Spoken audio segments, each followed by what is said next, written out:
月曜日の朝、イラン南部で米軍が動いたのだ。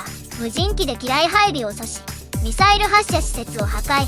表面的には自衛行動だけど、実は世界の石油市場を揺さぶる72時間が始まったのだ。また爆撃ですか？ずんだもん。その72時間って何？日本のガソリンと関係あるの？直接的には見えないけど、実は僕たちの生活と地続きなんだ。今日は3つの視点から解き明かすのだ。米軍の狙い、石油在庫の危機、そしてトランプが隠した平和と戦争の二重戦略。まず背景から整理しよう。ホルムズ海峡をはね、ペルシャ湾とオマーン湾の入り口。世界の石油輸送の 30% がここを通るのだ。日本にとっては特に重要で、日本が輸入する石油の実に 88% がこの海峡経由なのだ。ちょっと待ってよ。88% ですか？つまり日本がガソリンスタンドで給油するのは、ほぼ全部ホルムズ経由ってことでしょ。そこが不安定ってのは。その通り、ここが封鎖されたり、紛争で機雷が巻かれたりするといきなり日本の石油供給が止まる可能性がある。だから CNBC と NYT、それからロイターも一斉に、ホルムズ有事を危機レベルで報じているわけだ。では今、何が起きてるの？機雷が実際に巻かれてるんですか？ここが今日のポイント。月曜、米中欧軍 CENTCOM の発表によると、イラン側が機雷を配備しようとしていたという動きを米軍が察知して先制した形だ。つまりまだ配備されてない、でも配備の準備段階を米軍が叩いたんだ。準備段階で爆撃ですか？つまり実際に機雷が巻かれてなくても軍事衝突が始まったってことじゃない。これ、平和交渉との矛盾じゃない？そこなんだ。同じ月曜、イランの交渉団はカタールのドーハに向かってた。でも米軍の爆撃が同じ日に実行された。表面的には自衛という名目だけど、実態はトランプが軍事圧力と交渉を同時進行させてるんだ。ああ、これテニスの試合みたいな感じね。ネットを挟んで向かい合ってるけど同時に相手の後頭部に球を打ち込むみたいな、平和と戦争を同時にやってるわけだ。いい例えだ。そしてここから本当に怖い部分。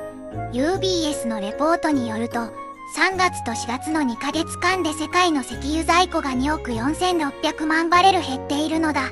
つまり生産量より消費が上回ってるんだ。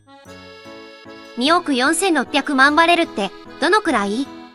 日本の年間石油消費量が約2億1000万バレルだから、ほぼ日本が1年間に使う量が2ヶ月で消えたイメージ。さらに UBS は5月末までに累積生産損失が10億バレルを超える可能性があると警告しているのだ。10億バレルですか。日本1年分どころじゃない。在庫が減るってのはガソリン代が上がるってことですか？いくら上がるんですか？ここが正直計算が難しいんだ。なぜかというと、今日の CNBC の報道ではブレント油価は 1.6% 上昇で 97.72 ドル、 WTI は 5.4% 下落で 91.38 ドルという混乱状態だから、つまり市場が価格を決めかねてるんだ。混乱？片方上がってて片方下がってる？どっちなの？これが地政学リスクの本質だ。ブレント油は供給不安で上がった。でも WTI は下がったのは米国内の景気見通し悪化が同時に起きてるから。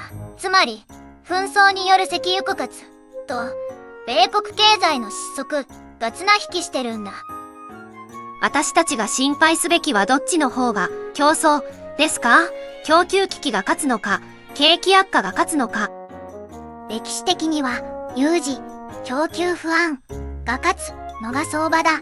なぜなら需要はすぐには減らないから、景気が悪くてもガソリンは使う。だから長期的にはホルムズ有事、ガソリン、灯油、電気代の値上げという連鎖が起きるんだ。つまり私の家計は今月のガソリン代は大丈夫だけど、来月から上がる可能性があるってことですね。その通り。覚えてますか？冒頭の72時間 CNBC の記事ではこの48、72時間が市場の分岐点と指摘されてるんだ。つまりホルムズの機雷配備がされるのか、それとも交渉で一時停止するのか、その判断が今まさに下される段階にあるんだ。ああ。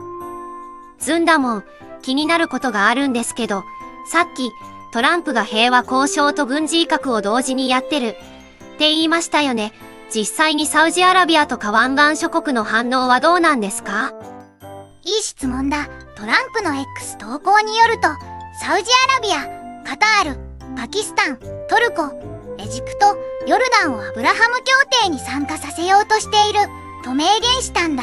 つまり、イスラエル連携の北対南構図を作ろうという戦略だ。でもサウジアラビアは石油輸出国ですよね。石油価格が上がるのって、サウジの儲けになるはずじゃ。正解だ。だからサウジとしては、石油価格は上がってほしいけど、あまり激化すると石油施設自体が被害を受けるという綱引きが起きてる。つまりトランプのアブラハム協定拡大足す軍事圧力という戦略は、湾岸諸国を従わせつつ石油価格も上昇させるという一石二鳥を狙ってるんだ。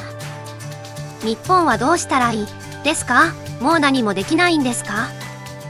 短期的には石油備蓄の放出を視野に、もう一つは再生可能エネルギーへのシフト加速。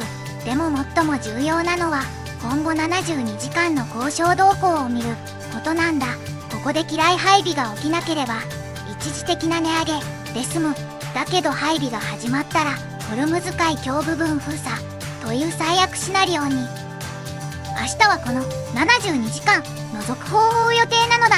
ホルムズ海峡で何が起きるか日本のメディアが報じていない裏の交渉を見ていこう。